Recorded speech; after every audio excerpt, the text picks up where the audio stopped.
الذي يدع اليتيم ولا يحض على طعام المسكين فويل للمصلين الذين هم عن صلاتهم ساهون الذين هم يراءون ويمنعون الماعون. طيب يسرع ብዙ ስሞች አሉት።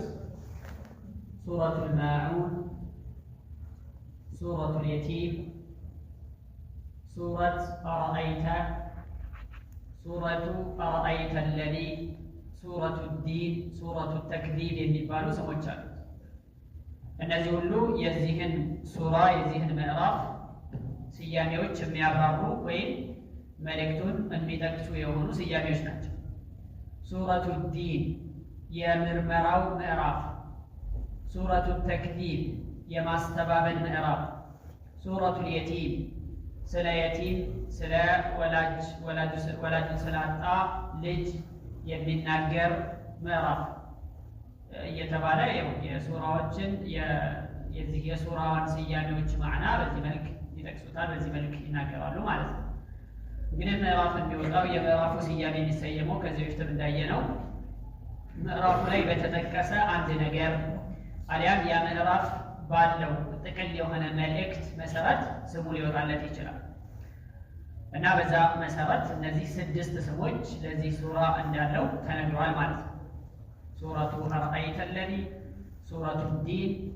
ሱረቱ አልማዑን። ይሄ የታወቀው ዋነኛው አብዛኞቹ የሚጠቅሱት ስም ሱረቱ አልማዑን የሚለው ነው። ይቺ ምዕራፍ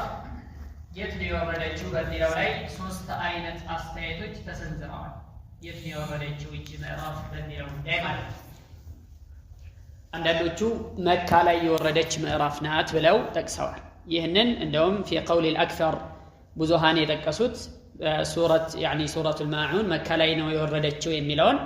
ብዙሃኖቹ ጠቅሰዋል። ይህም ከአብዱላህ ብኑ አባስ ከጃቢር ከሌሎችም ተዘግቧል። እንደዚሁም ደግሞ መዲናን የወረደችው ያሉም አሉ። ከቀታዳ ኢብኑ ዲዓማ የተወራ ሪዋያ ላይ እቺ ሱራ መደንያ ናት፣ መዲና የወረደች ምዕራፍ ናት የሚል አስተያየት ተሰንዝሯል። ይሄው ራሱም ከብኑ አባስም ተወርቷል፣ አሁን ከአብዱላህ ብኑ አባስ ማለት ነው። ሌላ ሶስተኛው ቀውል ደግሞ የተወሰነው መካ ላይ ነው የወረደው፣ የተወሰነው ደግሞ መዲና ነው የወረደው፣ ወይም ደግሞ ከሂጅራ በፊት የተወሰነው ከሂጅራ በኋላ ደግሞ የተወሰነው ወርዷል ተብሏል። ነዘለ 3 አወሉሃ ቢመካ፣ ሶስቱ የመጀመሪያዎቹ 3 አያዎች መካ ላይ ነው የወረዱት። አረአይተ አለዚ ዩከዚቡ ቢዲን ፈዛሊከ አለዚ የድዑ ልየቲም ወላ የሑዱ ዐላ ጠዓሚ ልምስኪን እስከሚለው ድረስ መካ ላይ ነው የወረደው። ከዛ በኋላ ደግሞ ፈወይሉን ሊልሙሰሊን ከሚለው ጀምሮ እስከ መጨረሻው ደግሞ መዲና ነው የወረደው። ፈወይሉን ሊልሙሰሊን አለዚነ ሁም ዐን ሰላቲሂም ሳሁን አለዚነ ሁም ዩራኡነ ወየምነዑነ አልማዑን እስከሚለው ድረስ መዲና ነው የወረደው የሚል አስተያየትም ተሰጥቷል። ይህንን አንዳንዶቹ መርጠውታል። ለምን ሲባል ምክንያቱም የመጀመሪያው ላይ ሲናገር ስለ ኩፋሮች ነው የሚናገረው። አረአይተ አለዚ ዩከዚቡ ቢዲን፣ አለዚ ዩከዚቡ ቢዲን ማለት በቂያማ የሚያስተባብል ሞቶ በመቀስቀስ እና ሒሳብና ጀዛ እንዳለ የማይቀበል የማያምን ሰው ማለት ነው። ለዚህ ደግሞ የኩፋሮች ባህሪ ነው። ከነዚህ ጋር ተያይዞ ፈዛሊከ አለዚ የድዑ ልየቲም ወላ የሑዱ ዐላ ጠዓሚ ልምስኪን የእሱ ሲፈት ይሆናል። ከዛ ቀጥሎ ደግሞ ፈወይሉን ሊልሙሰሊን አለዚነ ሁም ዐን ሰላቲሂም ሳሁን እያለ የሚቀጥለው ደግሞ ስለ ሙናፊቆች ይሆናል። ሙናፊቆች ሰላት ይሰግዳሉ፣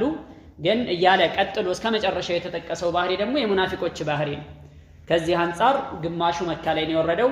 ግማሹ ደግሞ መዲና ነው የወረደው የሚል አስተያየት የሰጡ አሉ። ይኸውም ደግሞ እንደዚሁ አሁንም ከአብዱላህ ብን አባስ ተወርቷል። ይህንን ወሁወል አዝሃር ብለውም መርጠውታል። የተሻለውም ይህ ነው። ምክንያቱም ስለ ሙናፊቅ የሚነገረው ቢልሙናሰባ በነቢዩ ዐለይሂ ሰላቱ ወሰላም የዳዕዋ ህይወት ላይ ወይም ስለ ሲራ ስንነጋገር ስለ ኒፋቅና ስለ ሙናፊቅነት የሚነገረው የመዲና ታሪክ ላይ ብቻ።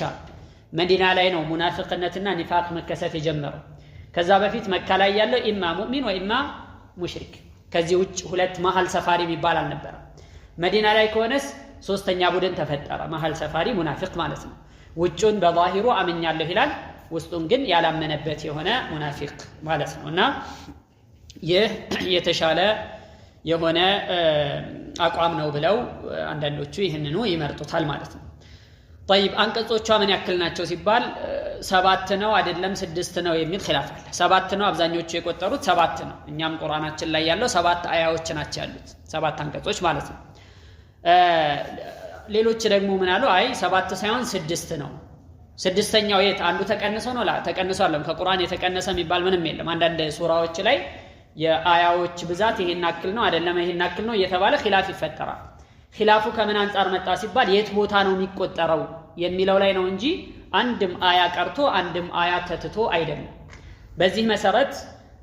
መጨረሻ ላይ ያለው الذين هم يراؤون ويمنعون الماعون አንድ ላይ አንድ አያ ነው ብለው 6 ብለው የቆጠሩ አሉ ማለት ነው ከዑለሞች መካከል طيب እቺ ምዕራፍ ምን ያክል 7 ወይም 6 አያዎች አሉት የአንቀጾች ብዛት 7 ወይም 6 ከዛ በተረፈ የከሊማት يعني ቃላቶቹ ምን ያክል ናቸው በሚለው ላይ 25 ቃላቶች አሏት እቺ ምዕራፍ እንደዚሁም ደግሞ ፊደሎቹ ደግሞ 125 125 ፊደላቶች አሉት ብለው ይቆጥራሉ ማን ይሄንን ምዕራፍ ወደ ማዕናው ስንመጣ ምንድነው የሚለው ቢስሚላሂር ረህማኒር ረሂም አይ ቁሉ ቢስሚላሂር ረህማኒር ረሂም በአላህ ስም እዝነቱ ሰፊ በሆነው እና እዝነቱን ለባሮቹ የሚያደርስ በሆነው ጌታ ስም እንጀምራለን በሉ አራአይተ الذي يكذب بالدين በመርመራው በመመርመር የሚያስተባብል የሆነውን ሰው አየህነ ስለሱ يعني እስቲ ንገረኝ بمعنى اخبرني ሊሆን ይችላል بمعنى አራአይተ ቀጥታም አይተኸዋል ወይ ያንን ሰውዬ አይተኸዋል በዲን የሚያስተባብል የሆነውን በቂያማ ቀን ወይም ደግሞ በጀዛ በሂሳብ የሚያስተባብለውን አየህነ የሚል ማዕና ይይዛል فذلك الذي يدعو اليتيم ያኮ ያ የቲምን በኃይል የሚገፈትር የሆነው ነው يدعو اليتيم ማለት በኃይል የቲምን ወላጅ አልባ የሆነን ህፃን በኃይል የሚገፈትር የሆነው ነው ولا يحض على طعام المسكين ሚስኪንን በማብላትም ላይ የማያነሳሳ ሰዎችን የማያስተባብር የሆነው ነው فويل للمصلين ለሰጋጆች ወየሁላቸው الذين هم عن صلاتهم ساهون እነዚያ ከስግደታቸው ሚዘናጉ ለሆኑት الذين هم يراؤون እነዚያም እነሱ ለታይታ የሚሰሩ የሆኑት يراؤون ማለት في صلاتهم وفي غيرها ማለት ሶላቱንም ይሁን ሌላውንም ስራ ሲሰሩ ለታይታ ሰው እንዲያይላቸው ብቻ የሚሰሩ ለሆኑት ويمنعون الماعون እንደዚሁም ደግሞ የሚዋሱ ጥቃቅን ዕቃዎችን የሚከለክሉ ለሆኑት ሰዎች ወየሁላቸው ብሎ አላህ Subhanahu Wa Ta'ala ይገልጻል ማለት ነው ወደ ማብራሪያው ስንመጣ እንግዲህ አላህ Subhanahu Wa Ta'ala እዚህ ምዕራፍ ውስጥ ስለ ሁለት ቡድኖች ይናገራል ስለ ሁለት ፊራቆች ስለ ሁለት አይነት ሰዎች ይናገራል አንደኛው የአላህን Subhanahu Wa Ta'ala ኒዕማ የሚያስተባብል የአላህን ጸጋ የሚክድ የሆነ እንደዚሁም ደግሞ ሞቶ በመቀስቀስ የማያምን የቂያማ ቀን ምርመራ እንዳለበትና በሰራው ስራ እንደሚመነዳ የማይቀበል የሆነ ሙከዚብ ካፊር ሰው አንደኛው እሱ ሁለተኛው ደግሞ المنافق الذي لا يقصد بعمله وجه الله تعالى የአላህን Subhanahu Wa Ta'ala ፊት የማይፈልግበት ሲሰራ አላህ Subhanahu Wa Ta'ala እንዲመነዳኝ አጅር እንዲሰጠኝ ብሎ يعني መልካም ነገር ለማግኘት ብሎ ሳይሆን ለሰዎች ታይታ ብቻ የሚሰራ የሆነ እንደዚሁም ደግሞ ባህሪው ይሄ ብቻም ሳይሆን يعني ሁሉም ስራውን ሰላቱንም ጨምሮ ሁሉንም ስራ ለታይታ የሚሰራ በዛ ላይ ደግሞ ጥቃቅን ነገሮችን እንኳን ሳይቀር የሚከለክል የሆነ ሰዎችን የማይተባበር የሆነ እቃ ማያውስ የማያስነካ የሆነ ሰው ማለት ነው بل يرائي في اعماله وصلاته የመጀመሪያው ቡድን አላህ Subhanahu Wa Ta'ala ከነሱ ባህሪዎች ውስጥ ምን ጠቅሷል አንደኛ በአኺራ ማስተባበሉ እንዳለ ሆኖ የቲምን መገፍተር የቲምን ማዋረድ የቲምን መጨቆን የሚል ባህሪ እንዳላቸው ጠቀሰ እንደዚሁም ደግሞ ሌሎችን ከስስትነታቸው ወይም ከስስታምነታቸው የተነሳ ራሳቸው ማብላት ይቀርና ሌሎችን ሰዎች እንኳን እንዲያበሉ ምስኪንን ለምስኪን እንዲለግሱ ምስኪንን እንዲመግቡ የማያነሳሱ የሆኑ ሰዎች ብሎ ባህሪያቸውን ይህንን ጠቀሰ ማለት ነው ወይ ጌታቸውን በስርዓት አላመለኩ በስርዓት እምነታቸውን አልጠበቁ ለፍጡራን እንደዚሁ ደግሞ መልካም ነገር አልዋሉ ሁለቱም ነገር የለባቸው ሁለቱም ውስጥ የሉበትም ማለት ነው በአኺራ ማመን ውስጥም እምነት ላይም ችግር አለባቸው ሙዓመላም ላይ እንደዚሁ ማህበራዊ ህይወትም ላይ ችግር አለባቸው ማለት ነው አንደኛዎቹ እነዚህ ናቸው ሁለተኛዎቹ ቡድኖች ደግሞ አልሙናፊቁን ናቸው አስመሳዮች ማለት ነው እነዚህ አስመሳዮች ምን አይነት ባህሪ ያላቸው ሲባል አንደኛ ለሰላታቸው ቦታ የላቸው ወይ አይሰግዱም ከሰገዱም ደግሞ ሰዎች እንዲያዩላቸው እንዲያመሰግኗቸው ምናምን ነው የሚሰግዱት ዝርዝር ነገር ወደፊት እንመጣለን እንደዚሁም ደግሞ يعني ويمنعون الماعون የተባሉትም እነሱ ናቸው ጥቃቅን ነገር እንኳን ምንም ማይጎዳቸውን ቢሰጡ ምንም ማያጎልባቸውን ነገር እንኳን መስጠት ላይ ፈቃደኛ አይደሉም ስግብግቦች ናቸው ብሎ አላህ Subhanahu Wa Ta'ala ባህሪያቸውን ጠቀሰ ተናገረ ማለት ነው طيب ارايت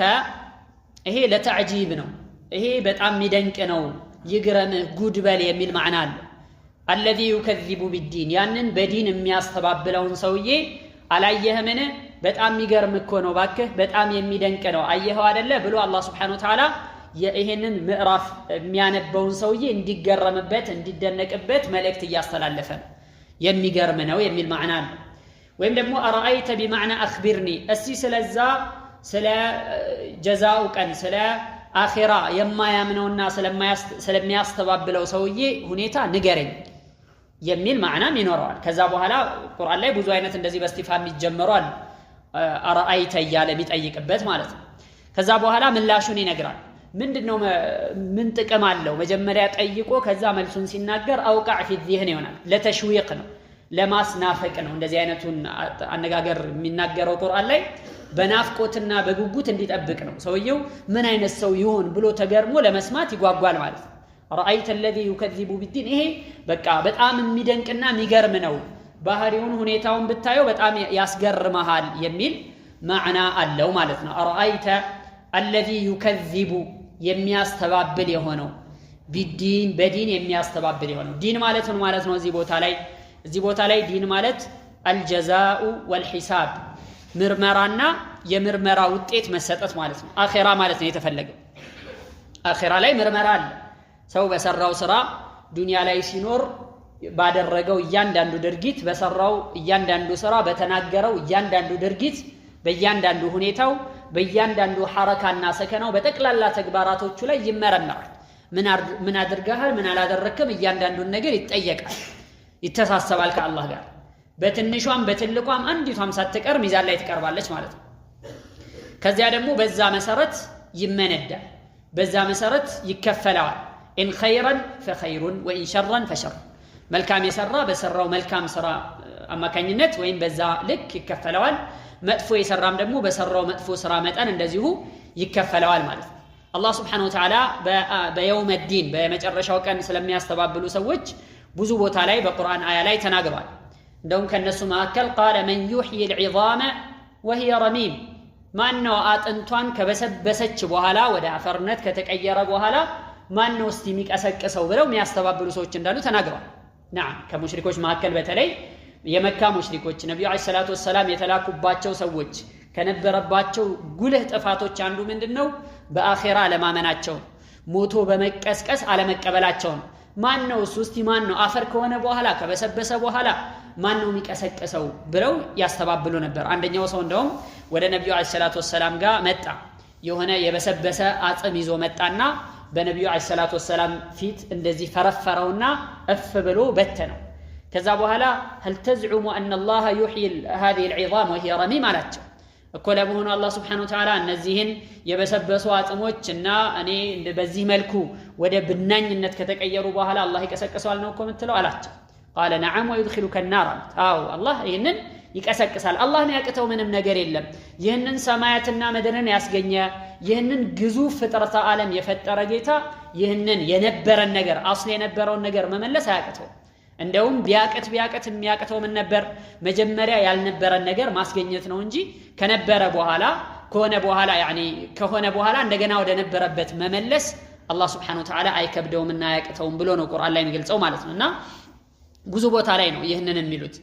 እንደውም ከነሱ መካከል አንዳንዶች ምን አሉ هل ندلكم على رجل ينبئكم اذا مزقتم كل ممزق انكم لفي خلق جديد افترى على الله كذبا ام به جنة من ይሉ ነበር እንደውም ሲዘባበቱ በነብዩ አለይሂ ሰላቱ ወሰለም ላይ هل ندلكم على رجل እንደው አንድ ሰው እናሳያችሁ ይላሉ ينبئكم من نغراچو يونه اذا مزقتم كل ممزق ሙሉ ለሙሉ ከተበጣጠሳችሁ በትንትን ካላችሁ በኋላ ምንማችሁ እንዳይገኝ ከሆናችሁ በኋላ يعني انكم لفي خلق جديد በአዲስ ፍጥረት በአዲስ መልክ ተነሳላችሁ የሚል ሰው እናሳያችሁ እያሉ በነብዩ ሰለላሁ ዐለይሂ ወሰለም ላይ እንደው መቀለጃ አርገውባቸው ነበር። ይህ ደግሞ በጣም ከባድ ነው። ሐቅ ነገር ሰው እየተናገረ ያንን ሐቅ ባጢል አስመስሎ ምንም አይነት እውነታ የሌለው አስመስሎ ማቅረብ በጣም ከባድ ነውና ነብዩ ሰለላሁ ዐለይሂ ወሰለም ላይ በዚህ መልኩ ይናገሩባቸው ነበርና ቁርአን ውስጥ በጣም ብዙ ቦታ ላይ ነው ከሞት በኋላ መቀስቀስን ስለሚያስተባብሉ ሰዎች ያነሳ አላህ Subhanahu Wa Ta'ala የሚናገረው። ታዲያ አንድ ሰው መልካም ነገር ለመስራት ጥሩ ለመሆን ኸይር ነገሮችን ለማድረግ ከመጥፎ ነገሮች ለመራቅ በየውመ ዲን በየውመ الحساب ማመኑ የግድ በዛ ማያመን ከሆነ ዋጋ የለው። ለሚሰራው ስራ ምንም አይነት ተጠያቂነት ምንም አይነት ፍርሃት ምንም አይነት ሀፍረት አይኖርውም ማለት ነው። ሞቼ ቀሰቀሳለሁ በሰራውት ስራ አጠየቃለሁኝ ምናምን ብሎ የሚል እምነት ከሌለው ለመልካም ነገር ተነሳሽነት የለው። ዋንኛው ሞተር ሰውን ሊያንቀሳቀስ የሚችለው ወደ መልካም ነገር ሊመራው የሚችለው ነገር ምንድነው ሲባል ኢማን በየውመል ቂያማ ማመን። አንድ ሰው አላህ ዘንድ መልካም ነገር ሰርቼ ይሸለማለሁ ብሎ ያኒ ተስፋ ማያደርግ ከሆነ ወይም መጥፎ ስራ ከሰራውኝ ይቀጣለሁኝ ይጠየቃለሁ ብሎ ማይሰጋ ከሆነ ሐዲስ ወላ ሐረጅ ያደረገውን ነገር ለማድረግ ወደ ኋላ አይል። ለዚህ ነው ብዙ ሰዎች ያኒ በአኺራ ማያምኑ የሆኑ ሰዎች ለመጥፎ ነገር ምንም ወደ ኋላ ሲሉ አይታዩ። hatta ኸይር ነገር እንኳን ቢሰሩ ስሌታቸውን አስልተው ሂሳብ ሰርተው ምን እናገኝበታለን ይሄንን ነገር ባደርግ ምንድነው ማገኘው ጥቅም ዱንያዊ ጥቅም ማለት ነው ብለው ነው የሚሰሩት። ብዙ ሰዎች ያኒ በብዙ ሚሊዮን የሚቆጠር ገንዘብ አውጥተው ለርዳታ ድርጅቶች ሲሰጡ ይታያል። ግን እነሱ አያምኑ። ለምንድነው ይሄንን የሚያደርጉት ሲባል ዝና ፍለጋ ሊያደርጉ ይችላሉ ወይም ደግሞ የሆነ ዱንያዊ ጥቅም ፍለጋ ሊያደርጉት ይችላሉ ስልጣን ፍለጋ ሊሆን ይችላል የሆነ ነገር እንጂ አላህ Subhanahu Wa Ta'ala ዘንድ አምነው እሱ ዘንድ የሆነ ነገር ይቀመጥልኛል የሚል አቋም ይዘው በፍጹም አይደለም ማለት ነው። በዚህ መሸወድ አያስፈልግም። አንዳንድ ሰዎች እነዛን ያኒ አታዩዋቸውም እንደ እነሱ እኮ ቃላቸውን ይጠብቃሉ እነሱ እኮ ማይባል ነገር የለም። ያ አኺ እነሱ ሺህ ጊዜ ቃላቸውን ቢጠብቁ ከሺህ ጊዜ በላይ መልካም ነገር ቢውሉ አኺራ ላይ የሚሻገርላቸው ምንም ነገር የለም። قال الله تعالى وقدمنا الى ما عملوا من عمل فجعلناه هباء منثورا ودسرت سرا السبنا الله سبحانه وتعالى فجعلناه هباء منثورا يعني تبيا አደረግነው አቧራ አደረግነው የሚበን የሆነ እንደጉም የማይጨበጥ የሆነ ነገር ነው አደረግነው ብሎ የሚናገረው ማለት። ስለዚህ እነሱ መልካም ቢውሉ መልካም ነገር ቢያደርጉ ጥሩ ነገር ቢሰሩ ምንም ይስሩ ምን يعني በአኺራ እስካላመኑ ድረስ ኢማን እስከሌላቸው በአላህ ተከለኛ እምነቱን እስካላሳደሩ ድረስ ዋጋ የለውም ማለት ምንም ዋጋ የለውም። በዜሮ ማባዛት ነው የሚሆነው። طيب ዱንያ ላይ ምንም ጥቅም አያገኙ نعم በእخلاص አድርገውት ለአላህ እንደው ለፈጣሪ ምናም ብለው የሆነ ነገር ኸይር ነገር ሰርተው ከሆነ ኩፋሮች እንኳን ቢሆን አላህ Subhanahu Wa Ta'ala መቼም የመልካምን ስራ ውጤት ውድቅ አያደርግም። ካፊሮችም ቢሆኑ ምን ያገኛሉ አኺራ ላይ መሄድላቸው ምንም 5 ሳንቲም የላቸው። ዱንያ ላይ ከሆነ ግን اطعم بها طعمه في الدنيا ብለዋል ነብዩ ሰለላሁ ዐለይሂ ወሰለም። ዱንያ ላይ የሆነ ጉርሻ ነገር ይሰጣቸዋል ወይ ጤና ሊሰጣቸው ይችላል ወይ ደግሞ ያኒ ሀብት ሊሰጣቸው ይችላል አላህ Subhanahu Wa Ta'ala ባደረጉት ስራ ምክንያት ማለት እንጂ ወደ አኺራ የሚሻገር ምንም ነገር የላቸው። يقول في التحرير والتنوير ابن عاشور الطاهر ابن عاشور من ያሉ በአኺራ ማመን የሚባለው ነገር بأن الإيمان بالبعث والجزاء هو الوازع الحق الذي يغرس في النفس جذور الإقبال بآخرة بجزاءنا بحساب مرمرانا من دام السطت ألا بلو يهنن مامننا مرقاقت هو الوازع الحق هو الوازع الحق تككلنياك أسكاشنا النساشنا الذي يغرس في النفس جذور الإقبال على الأعمال الصالحة ودم الكام سرى لمزور ودم الكام سرى لمن نساسات ያንን ልብ ውስጥ የሚተክልና የሚቸክል የሆነ ዋንኛው ተክለኛው ነገር ኢማን ቢልባዕስ ወልጀዛእ ነው። حتى يصير ذلك لا خلقا اذا شبت عليه ነፍስ በዚህ ላይ ያደገ ጊዜ ባህሪው ይሆናል መገለጫው ይሆናል። ማንኛውም ነገር ሲሰራ ለአኺራ ብሎ ያስባል። ሙእሚን የሆነ ሰው ይሄ እንግዲህ ከታች ጀምሮ ተኮትኩቶ ከሆነ ያደገው ኢማንን መጠበቅ ላይ ለአኺራው ማሰብ ላይ ከሆነ ያደገው ምንድነው የሚሆነው እያንዳንዱን ስራ ሲሰራ ምን ያስባል አኺራን ያስባል ጀዛ እንዳለ መርመራ እንዳለ ያስባል ማለት ነው እናም ፈዘከት ወንሳቀት الى الخير بدون كلفه ያለምንም ትግል ወደ ኸይር ነገር እንዲሁ ይነሳሳለታል ነፍስየው ማስታወስ የሚያስፈልገው ብቻ ምንድነው አኺራን ማስታወስ ብቻ ነው የሚያስፈልገው ወደ አኺራን እንዳስታወሰ ምን ይሆናል ወደ ኸይር ነገር መነሳሳት ላይ ይመጣል ወላ احتياج الى امر ምንም አዛዥ እንኳን በቃ እንደዚህ የሚገፋው አካል ሳይኖር ሳያስፈልገው አኺራን በማስታወሱ ብቻ ለዚህ ነገር ይነሳሳል ولا الى مخافه ممن يقيم عليه العقوبات በቃ የሚከታተለኝ ሰው አለ ይሄንን ካላደረኩ የሚቀጣኝ አለ አካል አለ ብሎ ሳያስብ يعني ዱንያ ላይ የሆነ አለቃ ኖሮበት እንዲ ካላደረክ ምናምን የሚለው ነገር ትዝ አይለውም አይመጣበትም ማለት ነው حتى اذا اختلى بنفسه وامن الرقباء جاء بالفحشاء والاعمال النكراء እንደዚህ አይነቱ ሰው ከሆነ ለታይታ የሚሰራ ሰው ከሆነ ሰው እያየኝ ነው يعني አኺራን ማያስብ ከሆነ ማለት ነው ከታዛቢ በሌለበት ጊዜ ብቻውን በሚሆን ሰዓት جاء بالفحشاء يعني አጸያፊ ነገሮችን መጥፎ ነገሮችን አላህ Subhanahu Wa Ta'ala የማይወዳቸውን ነገሮች ላይ ይገኛል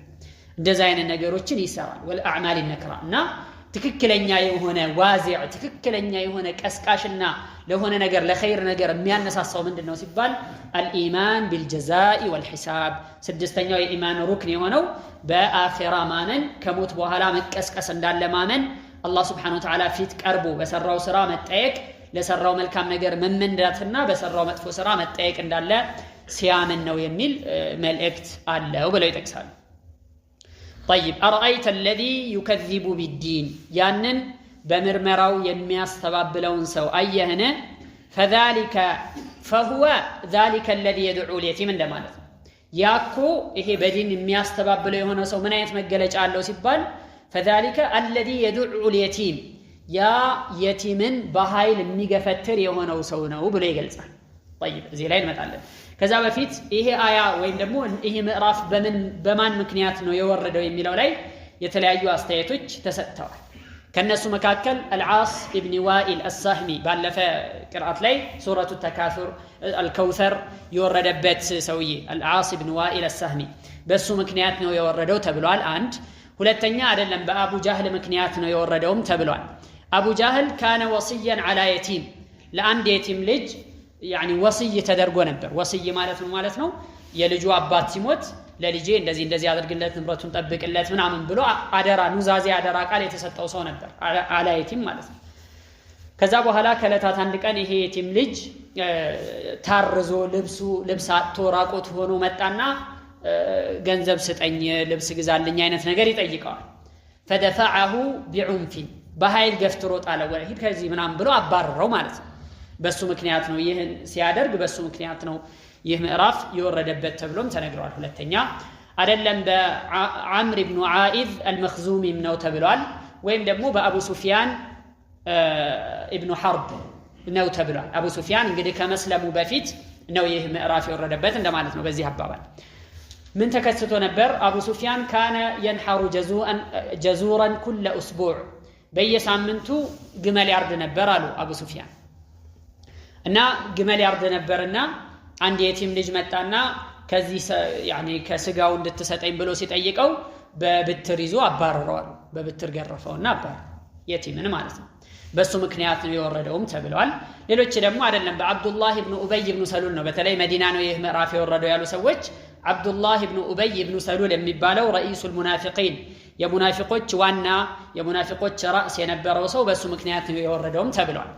እሱ يعني فويل للمصلين ከሚለው ጀምሮ በተለይ በደንብ የሚገልጸው ታዲያ አራአይተ الذي يكذب بالدين የሚለው እንዴት እሱን ይገልጸዋል ሲባል አዎ በደንብ በትክክል ይገልጸዋል ኒፋቅ ሲባል እንደሚታወቀው ሁለት አይነት ነው ኒፋቅ عقدና ኒፋቅ عملي ተብሎ ለሁለት ይከፈላል ኒፋቅ عقدي ማለት يعني ሙሉ ለሙሉ አያምንም በውስጡም ሞቶ መቀስቀስ አለ ነብዩ ሰለላሁ ዐለይሂ ወሰለም የአላህ መልእክተኛ ናቸው ቁርአን የአላህ ንግግር ነው በሚሉት ነገሮች አያምንም ውጭን ግን ላኢላሃ ኢላላህ ሙሐመዱር ረሱሉላህ ይላል ሰፈላ ወሊ ይሰግዳል ሰላት ላይ ይታያል ምናልባት ከኔ ውጭ ለጋስ የለም ከኔ ውጭ በላይ የለም ብሎም ሊፈክር ይችላል ይሄ ሙናፊቅ ኒፋቅ عقدي ነው በተለይ العهد النبوي المدني መዲና ላይ የነበረው ጊዜ ላይ የነበረው ሙናፊቆች መገለጫቸው ይሄ ሌላው ደግሞ ኒፋቅ አመሊ ይባላል የተግባር ኒፋቅ ደግሞ ነብዩ አለይሂ ሰላቱ ወሰለም የተወሰኑ ምልክቶችን ጠቅሰዋል ሲናገር ይዋሻል ቃል ሲገባ ያፈርሳል ሲታመን ይከዳል የመሳሰሉ ባህሪዎችን ተናግረዋል ይሄ ኒፋቅ አመሊ ነው የተግባር ኒፋቅ ማለት ነውና ይለያያሉ አራይተ الذي يكذب بالدين የሚለው በዚህ በአብዱላህ ኢብኑ ኡበይ ኢብኑ ሰሉል ምክንያትም ይወርዳል የሚለው ወጂህ የሆነ አነጋገር ነው والله اعلم على اي حال ይህ በጀዛእና በሂሳብ የማያምነው ሰው فذلك الذي يدع اليتيم يدع ማለት ايدفعه بعنف ማለት በኃይል የሚገፈትርና በኃይል የሚጥል ለመጣል يعني በኃይል የሚገፈትር የሚል ማዕና ነው الله سبحانه وتعالى من على سلك كفار ሲናገር يوم يدعون الى نار جهنم دعا የዛን ቀን ወደ ጀሃነም እሳት دعا በኃይል መገፍተር ይገፈተራሉ ብሎ ይናገራል ስለ ኩፋሮችና ስለ ካህዲያን ስለ እሳት ሰዎች ሲናገር ማለት ነው ታዲያ የዚህ ሰውዬ በአኺራ ማያምን ሰውዬ መገለጫ የመጀመሪያው ምንድነው የቲምን መጨቆን ነው የቲም እንግዲህ يعني ወላጆቹን በማጣቱ ምክንያት ወይም የቲም የሚባለው አባቱን ያጣ ዱነል ቡሉግ ከባሊግ ሳይሆን ከአካለ መጠን ሳይደርስ ወላጁን ያጣ አባቱን ያጣ የሆነ ልጅ የቲም ይባላል እና ወላጁን በማጣቱ ምክንያት የሚያጣቸው አያሌ ነገሮች አሉ ብዙ ነገሮች ይቀሩበታል የአባት ርህራሄ የአባት ድጋፍ የአባት እንክብካቤ የሚባሉ ነገሮች በተክላላ ይቀሩበታል እናት ለብቻዋ ስታሳድገው እንደሚታወቀው يعني ሊያስቸግራት ይችላል ወይ በስርዓት ይዞ እንዳያድግ ሊሆን ይችላል አባት መቅረት የአባት ማጣት ብዙ ነገሮችን ያጓድላል እና እንደዚህ የጎደለበትን እንደዚህ يعني ጃኒቡ ደካማ የሆነን ልጅ መጨቆንና መገፍተር እሱን يعني በኃይል ማይገባ ነገር ማድረግ ይሄ ከሙሩአም አይደለም ሌላ ዲን ይቀርና ስብዕና ያለው ሰው እንኳን ሊያደርገው የማይገባ ነገር ነው ልጅ ያጣ ሰው መንከባከብ መደገፍ የሚያስፈልገውን ነገር ማድረግ ከሱ ጎን መቆም ከሌሎች የበታችነት እንዳይሰማው ማድረግ ነው እንጂ ሐቁን እንኳን ሳይቀር መከልከል ይሄ በጣም መናጤነት ነው ማለት ነው እና እንደዚህ አይነት በአኺራ የማያምኑ ሰዎች መገለጫቸው ምንድነው ሲባል فذلك الذي يدعو اليتيم شريعه ይህ ጃኒብ ይህ የቲም በየቲምነቱ ምክንያት ለሚደርስበት ክፍተቱን የሚሞላለት ሰው ከጎኑ የሚቆምን ሚንከባከብን ሰው ትልቅ ቦታ ሰጥቶታል قال النبي عليه الصلاه والسلام انا وكافل اليتيم في الجنه كهاتين في الجنه እኔና የቲምን የሚንከባከብ የሆነ ሰው ጀነት ውስጥ እንደዚህና እንደዚህ ነን ብለው ሁለት ጣታቸውን አሳይተው ተናግረዋል ጎንና ጎንነን አጠገብ ላጠገብ ነው ከኔ ጋር ነው ጀነት የሚሆነው ማለት ነው ለምንድነው ሲባል የቲም በስርዓት يعني የጎደለበትን ነገር ሞልቶ የሚያስፈልገውን ነገር አድርጎለት ለቁም ነገር እንዲበቃ ማድረግ ትልቅነት ነው ይሄ አላህ Subhanahu Wa Ta'ala አማኞችን ሙእሚኖችን ያዘዘበት የሆነ ትልቅ መገለጫና ባህሪ ነው ነብዩ አለይሂ ሰላቱ ወሰለም በበርካታ ሐዲሶቻቸው ስለዚህ ጉዳይ ስለ የቲምን ስለ መንከባከብ ጉዳይ አንስተው የተናገሩበት ነገር አለ ከነዛ መካከል አንዱ ምን የሚለው ነው የቲምን በተመለከተ በተለይ ለምሳሌ ቁርአን ላይ አላህ Subhanahu Wa Ta'ala ሲናገር ምን ይላል وليخشى الذين لو تركوا من خلفهم ذرية ضعافا خافوا عليهم እነዚያ ከነሱ በኋላ ደካማ የሆኑ ዝርያት ተው ሊሞቱ እንደሚችሉ የሚሰጉ ሰዎች ይጠንቀቁ ወይም ይወቁ ብሎ አላህ Subhanahu Wa Ta'ala ይናገራል ያ ማለት ምን ማለት ነው አንተ ዛሬ የቲምን ላይ የቲም የሆነ ልጅ ላይ የምታደርሰው ነገር ነገ ለልጅ ይህ ነገር ይህ እጣ ቢገጥመው ብለህ አስብ ይሄን ማሰብ የግድ ነው ምክንያቱም ማንንም ሰው ዱንያ ላይ ሲኖር ዋስትና ያለው የለም ምን ያክል እንደሚቆይ ምን ያክል እንደሚኖር የሚያውቅ ማንንም ሰው የለም ስለዚህ ዛሬ አንተ የቲሞችን በተለይ ሐላፍትና ተሰጥቶ በተለይ ጎረቤት ሆኖ በተለይ የምታውቀው ሰው ሆኖ በተለይ ባንተ አቅራቢያ ያለ ሆኖ የምትጨቁነው ከሆነ ነገ ይህም እጣ ባንተ ልጆች ላይ እንደማይደርስ እርግጠኛ መሆን የለብህም እንደው ምንድነው ይላል አላህ Subhanahu Wa Ta'ala እነዚያ የየቲምን ገንዘብ የሚበሉ ሰዎች انما ياكلون في بطونهم نار وسيصلون سعيرا በሆዳቸው የሚያስገቡት እሳት ነው የየቲምን ሐቅ የሚበሉ የየቲምን ገንዘብ የሚወስዱ ሰዎች በእሳት يعني ሆዳቸው ውስጥ የሚያስገቡት ምንድነው እሳት ነው انما ياكلون في بطونهم نار وسيصلون سعيرا ይህ ብቻም አይደለም የቂያማ ቀን ደግሞ የተጋጋመ በኃይል የሚነድ ነዲድ እሳት ውስጥ ገብተው ይቃጠላሉ ብሎ ነው አላህ Subhanahu Wa Ta'ala የሚናገረው የሚገርማችሁ ድሮ ጊዜ በጃሂልያ ጊዜ የቲምንና ወይም ህፃን ልጅንና ሴትን አያወርሱም ነበር አንድ ሰው ሲሞት የሱ ንብረት ውርስ ሲከፋፈል ለህፃናት ልጆች ምንም አይሰጧቸው ለሴቶችም ምንም አያስነኳቸውም ነበር ምን ብለው ይናገሩ ነበር እንደውም انما يحوز المال من يطعن بالسنان ويضرب بالحسام ይሉ ነበር ገንዘብ መምለክ ወይም ገንዘብ መውረስ ያለበት ምን አይነት ሰው ነው من يطعن بالسنان በመሳሪያ መዋጋት የሚችል መሳሪያ ሰብቆ ጦር አንስቶ ሊዋጋ አቅም ያለው ويضرب بالحسام يعني بالسيف ማን በሰይፍ መከታከትና መዋጋት አቅም ያለው ሰው ነው ገንዘብ ሊወርስ የሚገባው ሚል አቋም ነበራቸው ከዚህ ተነስተው ህፃን ልጅ ምንም አይወርስም የሚል አቋም ነበራቸው ለህፃን ልጅ አያወርሱም ማን ነው የሚበላው በቃ አጎቶቹ ምናምን እንደዚህ ዘመድ ሌላ ሰው ነው የሚወስደው እንጂ ህፃን ልጅ ከውርስ ገንዘብ ከአባቱ ጥሎት ከሞተው ነገር አይወርስም ነበር እነሱም ብቻም አይደለም ሴቶችንም አያወርሱም ሴቶች እንደውም ይወረሱ ራሳቸውን ይወርሷቸዋል እንጂ አያወርሷቸውም ወይም ደግሞ ገንዘብ ለነሱ አይሰጧቸውም ነበርና በዚህ መልኩ የየቲምን መጨቆን የየቲምን ሐቅ መብላት የኩፋሮች በአኺራ የማያምኑ ሰዎች ባህሪና መገለጫ ነው ብሎ ነው እዚህ አያ ላይ የሚጠቅሰው ማለት ነው وروي عن النبي صلى الله عليه وسلم أنه قال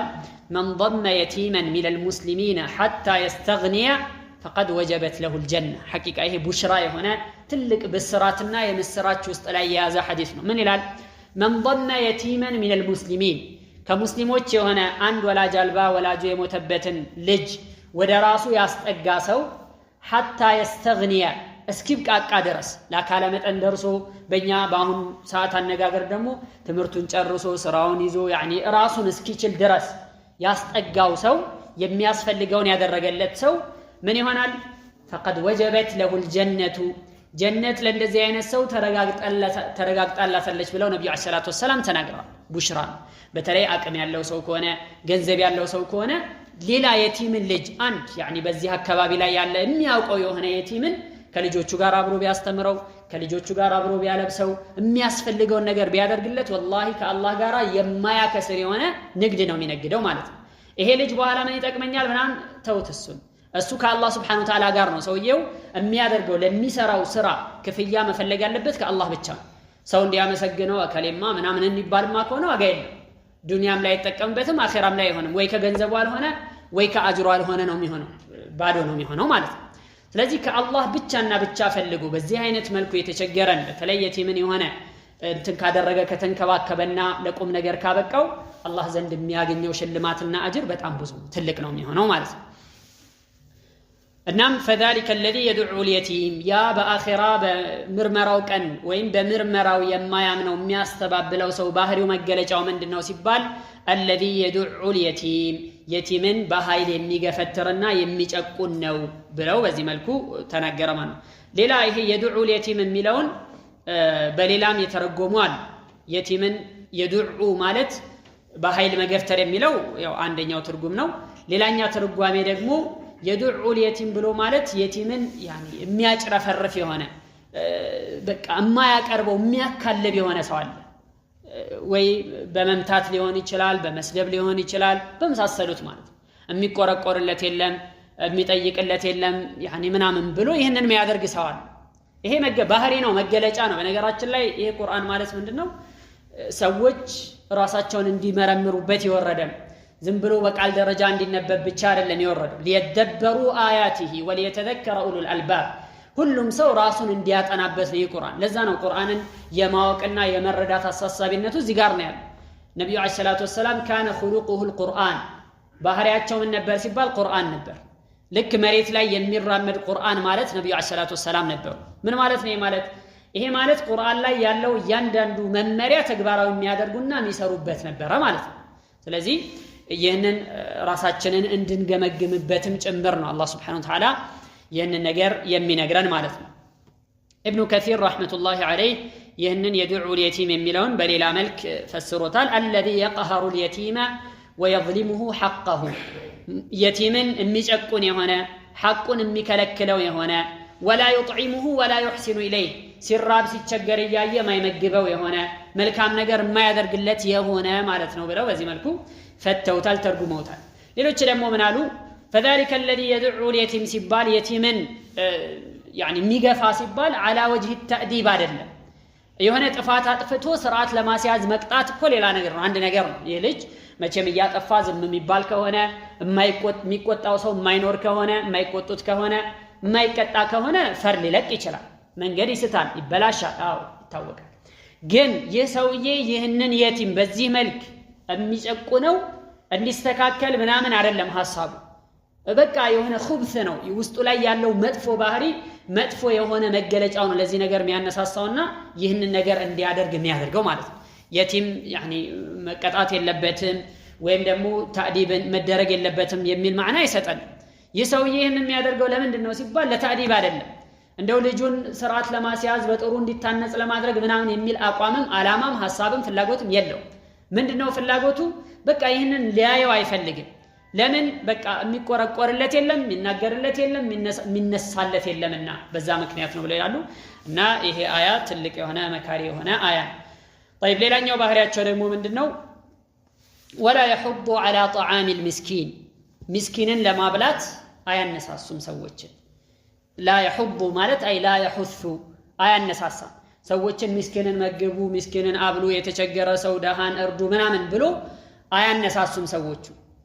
ከዑለሞች መካከል አንዱ ምን አሉ ለምንድነው እዚህ ቁርአን አያ ላይ አላህ Subhanahu Wa Ta'ala እነዚህን ሰዎች ሲወቅስ ምስኪንን አያበሉም አይደለም ያለው ልብ በሉ ምስኪን አያበሉም ሳይሆን ምስኪን በማብላት ላይ አያነሳሱም ለምንድነው እንደዚህ ያለው ተብሎ ቢጠየቃሉ እነዚህ ሰዎች ከስግብግብነታቸውና ከስስታምነታቸው ብዛት እንኳን የራሳቸውን አውጥተው ሊመግቡ ይቀርና ሌላ ሰው እንኳን እንዲመግብ አይፈልጉም ማለት ሌላ ሰው ያለው ሰው አቅም ያለው ሰው ለሚስኪን ለተቸገረ ሰው እንዲያበላ እንኳን አይፈልጉም ፍላጎት የላቸው ይሄ ደግሞ ጋያ ፊል ኺሳን የመጨረሻ ደረጃ የደረሰ የመጨረሻ ጥግ የደረሰ የሆነ መጥፎነት ማለት ይሄ ቢያንስ አንድ ሰው እኮ የራሱ ንብረት እሺ ይሁን ይባላል እንደው ምናልባት ትክክል ባይሆንም እንዳያልቅብኝ ምናምን ብሎ ሰግቶ ላይ ያደርገው ይችላል እነዚህ ሰዎች ግን ከዚህ አልፈው ሄደዋል ተሻግረዋል ይህንን በብዙ ርቀት ቀድመውት ወይም አልፈውት ሄደው ሌላ ሰው እንኳን ምስኪን ሲያበላ ደስ አይላቸው ምንድነው ዝም ብሎ ገንዘቡን የሚያባክነው ብለው ነው የሚያስቡት እንደው የሚያበላን ሰው ካዩ ይሄ ሙስሪፍ የሆነ ሰው ለምንድነው ይስራፍ የሚያደርገው ብለው ይላል ምስኪን ማብላትን ማለት ነው እና እነዚህ ሁለት ባህሪያቶች አንድ ላይ ሆነው ምስኪንን አለማብላት ለማብላትም አለማነሳሳትና የቲምን መጨቆን በአንድ ላይ ሆነው ከባድ የሆኑ መገለጫዎችና ከባድ የሆኑ ባህሪዎች ናቸው አላህ ቁርአን ላይ ብዙ ቦታ ላይ ነው ይሄ የሚናገረው كلا بل لا تكرمون اليتيم ولا تحاضون على طعام المسكين እያለ ይናገራል يعني يتيمن ولا جالبا يهونن ህፃን አታልቁም ቦታ አትሰጡትም አታከብሩትም ولا تحاضون على طعام المسكين مسكينም ለማብላት ደግሞ ሰዎችን አታነሳሱም አትቀሰቅሱም ብሎ ነው አላህ Subhanahu Wa Ta'ala የሚናገረው እነዚህ ሁለት ሰዎች ለምንድነው ተለይተው የተነገሩትና ልዩ ትኩረት የተሰጣቸው ለምንድነው የሚለውን እንዴ የቲም እና ምስኪን የቲም እና ምስኪን ሁለቱም እንግዲህ ደካማ ከሆነው መደብ የማህበረሰብ መደብ ውስጥ የሚቆጠሩና የሚካተቱ ናቸው የቲምና ምስኪን طيب አንድ ሰው የሆነ ነገር ሲያደርግ የሆነ ነገር ሲሰጥ ሁለት ነገሮችን አይቶ ሊሆን ይችላል ወይ ኢማ የሆነ ሙቃቢል ነገር በአጸፋው የሚሰጠኝ ነገር ሊኖር ይችላል ብሎ ተስፋ ሊያደርግ ይችላል አንድ ሁለተኛ ደግሞ ይሄንን ካላደረኩ يعني የሚመጣብኝ ነገር ሊኖር ይችላል ብሎ ይሰጋል ከሰጋ ነው የሆነ ነገር የሚሰራው ማለት ነው እነዚህ ሁለቱ ነገሮች በሌሉበት ሁኔታ ግን ለመስጠት አይነሳሳም ሰውየው አላህ Subhanahu Wa Ta'ala ስለ ሙእሚኖች ባህሪ ስለ አማኞች ስለ ትክክለኛ ስለ እውነተኞቹ ሲናገር ምንድነው ያለው ويطعمون الطعام على حبه مسكينا ويتيما واسيرا ምግብን ይመግባሉ على حبه እየወደዱት እየፈለጉት ይመግባሉ ለማን مسكينا ويتيما واسيرا ለምስኪን ለየቲም እዚህ ጋር አሁን የተጠቀሱት ሁለቶቹ ማለት እንደዚሁም አሲር ምርኮኛ ለሆነ ሰው ይመግባሉ ያበላሉ ከዛስ انما نطعمكم لوجه الله لا نريد منكم جزاء ولا شكورا እኛ እናንተን የምናበላውና የምንመግበው لوجه الله ብቻና ብቻ የአላህን ፊት ፍለጋን لا نريد منكم جزاء ከናንተ جزاء يعني ባአጸፋው የሆነ ነገር እንድትከፍሉን የሆነ ምንዳ ነገር አንጠብቅምና ከናንተ ለአላህ Subhanahu Wa Ta'ala ብቻ ብለን ጀዛውን እንዲሰጠን እንዲከፍለን የምንፈልገው ተስፋ የምናደርገው አላህ Subhanahu Wa Ta'ala ብቻና ብቻ ወላ ሽኩራን የሚገርመው ደግሞ ይሄ ነው ምስጋና ማንፈልግም እናመሰግናለን እንድትሉንም አንፈልግም ሱብሃንአላህ እምንሰራው ለምንድነው ለአላህ ሱብሃነሁ ወተዓላ ብቻ ነው ከናንተ የሆነ በክፍያ አጸፋም እንድትሰጡን አንፈልግም ምስጋናም እንድታመሰግኑ ሁሉ አንፈልግም አንዳንድ ጊዜ አንዳንድ ሰው ቅር ይለዋል ያኒ የሆነ ነገር አድርገህለት የሆነ ነገር ሰርተህለት እሺ ብሎ ተቀብሎ ያኒ ተቀብሎ ተደስቶ ዝም ብሎ ይሄዳል እንዴ አንተ አመሰግናለሁ አትልም እንዴ አመሰግናለሁ አይባልም እንዴ ይላል አንድ ሰው ማለት ነው ይሄ ሰው ባህሪ ነው ግን እነዚህ ሰዎች ከዚህ በላይ ናቸው ከዚህ ከፍ ያሉ ናቸው ላ ኑሪዱ ሚንኩም ጀዛአን ወላ ሹክር ምስጋናም አንፈልግም እንድታመሰግኑንም አንፈልግም ሱብሃንአላህ ይሄ የኢኽላስ ጥግ ነው ለአላህ ብቻ ብሎ የመስራት የመጨረሻው ቦታ ይሄ በቃ ላ ኑሪዱ ሚንኩም ጀዛአን ወላ ሹክራ ኢና ነኻፉ ሚን ረቢና የውመን ዐቡሰን ቀምጠሪራ እኛ ከቤታችን እንፈራለን ኢና ነኻፉ ሚን ረቢና የውመን ዐቡሰን ቀምጠሪራን ያኒ ሸሩ የተሰራጨበት የሆነ በጣም ከባድ የሆነን ቀን እንፈራለን ለዛን ቀን ቢሆነን ብለን ነው የምንመግበውና የምናበላቸው ሌላ ከናንተ የምንፈልገው የምንጠብቀው ምንም አይነት ነገር የለም እነዚህ ሰዎች ይህን በማድረጋቸው ምክንያት ምን አገኙ فوقاهم الله شر ذلك اليوم ولقاهم نظرة وسرورا የዛን ቀን ክፋትና መጥፎ ነገር በጠቅላላ አላህ ታደጋቸው ጠበቃቸው ይሄንን በመስራታቸው ብለው ይናገራል ማለት ነው ቁርአን ላይ እና ይሄንን ማድረግ ለአኺራ በጣም የሚጠቅም ትልቅ ነገር እንደው ሰው ለራሱ ማድረግ ካልቻለ እንኳን አዳሉ على الخير له مثل اجر فاعله በመልካም ነገር ላይ ሰዎችን የሚያመላክት ሰዎችን የሚያሳይና የሚያነሳሳ ሰው የሰሪዎቹን አይነት አጅር እንደሚያገኝ ተጠቅሷል ሐዲስ ላይ ተነግሯል ስለዚህ አንተ ማድረግ ባትችል እንኳን ለሌሎች ሰዎች አሳይ ይሄ ነገር ቢደረግ ጥሩ ነው ብለህ ምክራ ሐሳብ ስጥ የሚችል ሰው ሲያደርገው አንተ እሱ በሰራው አጅር ታገኝበታለህ ማለት ነው እና ይህ ባህሪ ይህ መገለጫ በአኺራ የሚያስተባብሉ በአኺራ የማያምኑ ሰዎች መገለጫ ነው የሚገርመው አላህ Subhanahu Wa Ta'ala ስለነሱ በሱረቱ ያሲን ላይ ሲናገር ምን አለ አንطعم من لو يشاء الله اطعمه ይላል ሱብሃንአላህ የራሳቸውን ስንፍና የራሳቸውን ውድቀት በምን ይሸፍኑታል በአላህ Subhanahu Wa Ta'ala መሺአ በሱ ፍላጎትና በሱ ቀደር ይሸፍኑታል ያለብሱታል ምን ይላሉ አንطعم من لو يشاء الله اطعمه አላህ ቢፈልግ የሚመግበውን አካል ለምንድን ነው መግቡ የምትሉን ለምን አብሉ ትሉናላችሁ አላህ ቢፈልግ ራሱ ያበላውም ነበር እንዴ ይላል ይሄ ከባድ ሱብሃንአላህ አንطعم من لو يشاء الله اطعمه አላህ Subhanahu Wa Ta'ala ቢፈልግ ኖሮ ራሱ የሚያበላውን ሪዝቅ የሚሰጠውን አካል ለምንድን ነው መግቡ የምትሉን ይሄ ፈተና ቀርቦላቸው እነሱዎች ከፈተና ወደቁ ማለት አላህ Subhanahu Wa Ta'ala ለነሱ የሰጣቸውን ነገር ለሹክር ለምስጋና ብለው በአጸፋው ያንን ነገር መለገስና መስጠት ሲገባቸው ይህንን አስተባበሉ ይህንን ካዱ ይህም ደግሞ በአኺራ የማያምኑ ሰዎች ባህሪና መገለጫ ነው ማለት ነው طيب فذلك الذي يدعو اليتيم ولا يحض على طعام المسكين طعام ميلو ምንድነው እዚች ጋር ولا يحض على طعام المسكين ሲባል طعام የተባለው بمعنى الاطعام ነው የተፈለገው መመገብ ማብላትና መስጠት ማለት ነው طعام ማለት ምግብ ማለት ነው ምግብ እዚች ቦታ ላይ ግን ሲያቀል አያ የሚገጥመው ወይም ደግሞ ሙፈሲሮች የፈሰሩበት ምንድነው على طعام المسكين ማለት አይ على اطعام المسكين ምስኪንን በማብላት ላይ የማያነሳሱ የማያስተባብሩ የሆኑ ሰዎች ናቸው የሚል ማዕና طيب እነዚህ ሁለት አይነት ሰዎችን የቲምና ምስኪንን በአኺራ ማያምኑ ሰዎች በአኺራ የሚያስተባብሉ ሞቶ በመቀስቀስና አላህ Subhanahu Wa Ta'ala ፊት መቅረብን የማይቀበሉ የሆኑ ሰዎች በዚህ መልኩ ይጨቁኗቸዋል በአንጻሩ ነብዩ አለይሂ ሰላቱ ወሰለም ሲናገሩ ምን አሉ في حديث رواه البخاري ومسلم وغيرهما من المحدثين عن أبي هريرة رضي الله عنه قال النبي صلى الله عليه وسلم الساعي على الأرملة والمسكين كالمجاهد في سبيل الله أو القائم الليل الصائم النهار أو كالقائم الذي لا يفطر وكالصائم الذي لا يفطر بالله لمسكيننا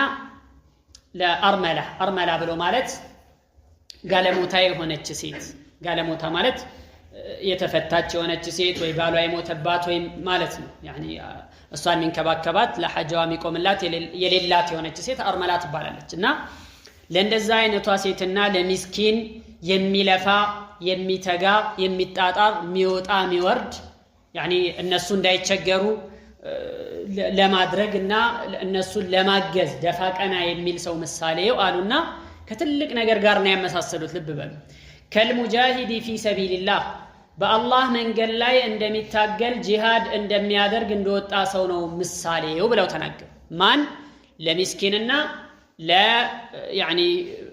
ጋለሞታ ለሆነች ሴት የሚደግፋት የሚያግዛት ለሌላት ሴት የሚለፋ የሆነ ሰው ከልሙጃሂዲ ፊ ሰቢልላህ በአላህ መንገድ ላይ ጂሃድ እንደወጣ ሰው ይቆጠራል ወከልቃኢሚ الذي لا يفتر እንደማይደክም እና እንደማያቋርጥ እንደሆነ ሰውም ነው ያኒ ሶላት ከልቃኢም ማለት ለሊት ተነስቶ ሶላት እንደሚሰግድ ነው الذي لا يفتر እንደማይደክመውና እንደማያቋርጥ ሰው ለሊቱን ሙሉ ሶላት እየሰገደ ዒባዳ ያደረገ ከአላህ ጋር እየተነጋገረ እንደሚያነጋ ሰው وكالصائم الذي لا يفطر ልክ እንደ ጾመኛም ነው እንደማያፈጥር ሁሌም ዛሬም ነገም ከነገወዳም ሁሌም እንደሚጾም ጾመኛ ምሳሌ ነው ብለው ነብዩ ሰለላሁ ዐለይሂ ወሰለም ተናግረዋል አልአርመላ ባሏ የሞተባት ሴትና ምስኪን የሆነ ሰው ምስኪን ለሆነ ሰው ለተቸገረ ሰው ያኒ መርዳት ያኒ በነገራችን ላይ መርዳት ሲባል እዚህም አያ ላይ በግልጽ እንዳየነው ከኪሱ ላይ ሆነ ይችላል ከራሱ አውጥቶ ላይ ሆነ ይችላል ሰዎችን አስተባብሮ ሰዎችን ቀስቅሶ ይሄንን እናድርግ ብሎ ተናግሮም ከሆነ የሚያደርገው እዚህ ውስጥ ነው የሚገባው ማለት ከልቃኢም الذي لا يفطر وكالصائم الذي لا يفطر ይሄ ትልቅ ደረጃ ትልቅ ነገርና ለእንደዚህ አይነት ሰዎች በተለይ መተባበር ደግሞ የግድ አንድ ሰው ብቻውን ሁሉም ጋር መድረስ አይችልም እንደሚታወቀው ቢችል አንድ ሰው ሁለት ሰው አንድ ምስኪን ወይም አንድ የቲም ሁለት የቲም እንደምንም ብሎ የትምህርት ቤቱን ወጪውን ችሎለት የሚያስፈልገው ማቴሪያል አሟልቶ ሊንከባከብ ይችላል አንድ ሰው طيب ግን ብዙ ሰዎችሳ ብዙ የቲሞችሳ ከሆነ ያሉት ሙስሊሞች ላይ እንደዚህ አይነት ሰዎችን ተፈቁድ ማድረግ የግድ ነው እነዚህ አይነት ሰዎችን ማየት መቃኘት የሚያስፈልጋቸው ነገር ለእንደዚህ አይነት ሰዎች ማድረግ የግድ ነው ካልሆነ ራስ ወዳድነት ነው የሚሆነው አኺራን አለማሰብ ነው የሚሆነው ስለዚህ እንደዚህ አይነት ነገሮች ላይ ችላ ሊባል አይገባም ያንድ አካባቢ ሰዎች የግድ ደግሞ አመት መጠበቅም የለበትም ያኒ ዘካተል ፊጥር በሚደርስበት ጊዜ ወይም ሌላ ሙናሰባት መጠበቅም የግድ አይደለም በተወሰነ ጊዜ ልዩነት በጀማዓ መልክ ተቋቁሞ ሰዎችን መርዳት ምስኪኖችን መርዳት ወላሂ ዘርፈ ብዙ ጥቅም ነው ያለው በጣም እንዴ ካፊሮችም እንደሚሰሩት ጴንጤዎችም እንደሚያደርጉት ዛሬ ላይ ሁሉም ያውቃል የአክፍሮት ኃይላት እንደዚህ አይነት በተለይ የሚደግፋቸው የሌለውን ሰው ያጠምዳሉ ያድናሉ ከእስላም ያስወጡታል ወደ ኩፍር ያስገቡታል ታዲያ ይሄንን እኛ ልናደርገው ምንችለውን ከጃችን አፈትልኮና ወጥቶ የሌሎች መጠቀሚያ ሲሆን አላህ Subhanahu Wa Ta'ala ፊት ሊኖረን የሚችለው ምላሽ ምንድነው ሁላችንም በነፍስ ወከፍ ደረጃ ነው እነከሌ ተብሎ ጣት የሚቀሰርበት የለም ሁሉም ተጠያቂ ነው ኩልኩም ራዒን ወኩልኩም መስኡሉን عن رعيته ብለዋል እንደ አካባቢ እንደ ማህበረሰብ እንደዚህ ቦታ ላይ እንዳለ ሰው እኛ ለዚህ አካባቢ ላይ ላለው ተጠያቂ እንሆናለን ማለት ነው ስለዚህ ይሄ ሊታሰብበት ይገባል በተለይ ወጣቶች ይህንን ነገር ማድረግ የምትችሉ ሰዎችን እነማናቸው እነከሌ ምንድናቸው ሚለውን ሰውን ውስጥ ገብታችሁ ማወቅና መረዳትና ድጋፍ ማድረግ የሚቻልበትን ማመቻቸት የምትችሉ ሰዎች በተለይ በእውቀት ሊሆን ይችላል በጊዜ ሊሆን ይችላል በማስተባበር ሊሆን ይችላል በመሳሰሉ በማንኛውም ሁኔታ ማድረግ እስከተቻለ ድረስ ማድረግ የግድ እንደዛ ሲሆን በረከትም ይኖራል ኢማንም ይጠነክራል በነገራችን ላይ እንደዚህ አይነት ስራዎች ሲሰሩ በጀማዓ የሚሰሩ ነገሮች ሲኖሩ እንደ አካባቢ ነህባ ሲኖር መነሳሳት ሲኖር ኢማንም አብሮ ይጨምራል ዒልምም ይጨምራል ተቅዋም ይጨምራል